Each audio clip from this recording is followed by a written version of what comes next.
I felt pushed to help myself and others reveal this best-kept secret and to work to denounce unjust systems and denounce new ones.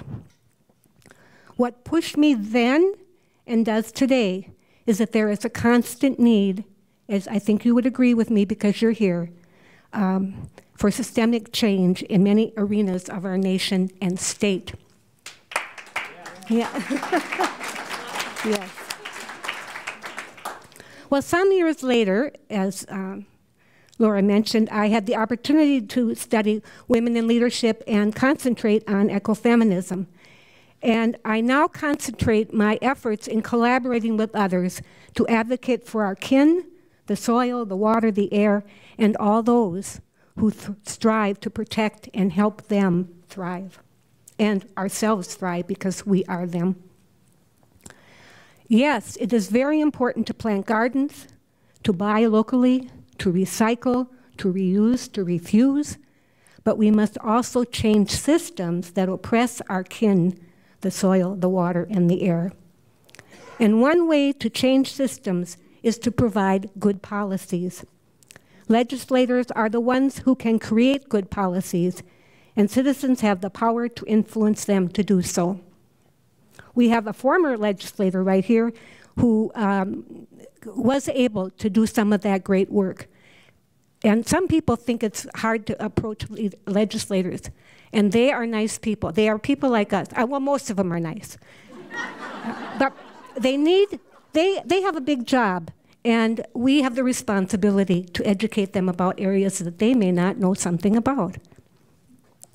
I believe now that I am the earth, and I am pushed now by earth and called by many of its members to protect and help who we all are to thrive.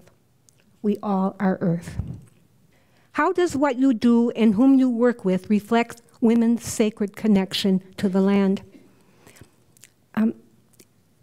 Being an feminist, this is a really hard question for me to answer because I believe it's feminism that is the root of connection to the land.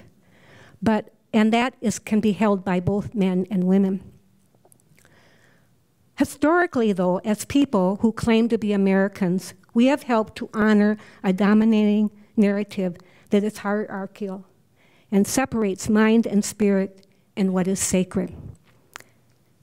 Now, this is a hard sentence to read, but I love it. I made it up myself, but I love it. It puts all into a we and them divide, where the thems are less worthy than the we's. And often, the we's make the thems objects that the we's can use in any way they want.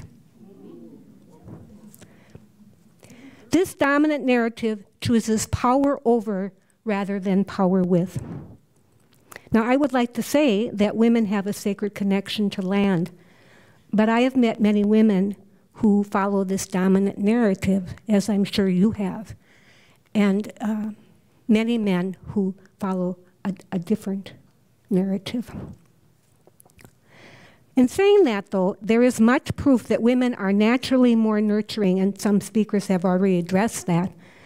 They have a desire for community, for family. They favor collaboration with others and have great empathy and patience.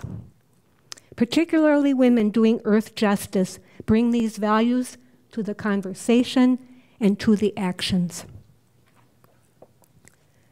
My second challenge is the hierarchical narrative that continues to dominate most areas of government, faith traditions, economics, and education.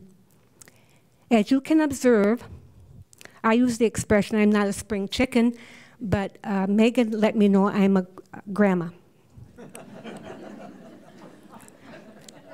And maybe you are like me and wonder, will the values of this dominant society ever change? Did they ever change? When I think I have or others don't accomplish much, or I have flights into indifference or apathy, which I have at times. Besides remembering all those who labored before me and wanted to be faithful to their call, and I want to be faithful to them, I have 3 favorite reflections that guide me, and perhaps you have heard at least one of them. The first is about Sojourner Truth, and it said that she was speaking out against slavery when an old white man heckled her. And he said, "Slave woman, I don't care to watch any anti-slavery talk as much than I care for an old flea bite." To which she responded, "That's all right. Lord willing, I'm going to keep you scratching." Like Sojourner, I need to keep some people scratching. Another is a Sufi tale. Once upon a time, a seeker ran through the streets crying, "Power, greed, and corruption." For a while, people stopped to listen, but gradually paid her no attention. But the woman kept running through this town crying, "Power, greed, and corruption." One day, a small child steps in front of her and says, "Old lady, no one is listening to you. Why do you keep on shouting?" She responds, "Oh, little child, I know they are not listening. I do not shout in order to change them. I shout so they cannot change me." That story is given to me by Jean Winninger, a member of the Earth Committee, and it has inspired me since. I do not want to get my passion or my values. My other inspiration is really a message, I believe, of my faith community's social teaching, but translated, I think, in the song by Peter, Paul, and Mary, "Carry On, My Sweet Survivor." You'd be lucky that I'm not going to sing it. But when I want to give up, that song, and particularly this stanza, keeps me going. It goes like this. "You remember when you felt each person mattered. Now I say when each creature mattered, each species mattered, when we all had to care or all was lost. But now you see believers turn to cynics, and you wonder, was the struggle worth the cost? Then you see someone too young to know the difference, and a veil of isolation in their eyes." You're not the only one that cries. "And inside you know you've got to leave them something, or the hope of something better slowly dies. Carry on, my sweet survivor. Carry on, my lonely friend. Don't give up the dream, and don't you let it end.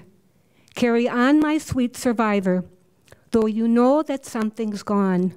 For everything that matters, carry on. Carry on, my sweet survivor. You carried it so long, so it may come again. Carry on." I believe women are really signed up as members of the Earth community.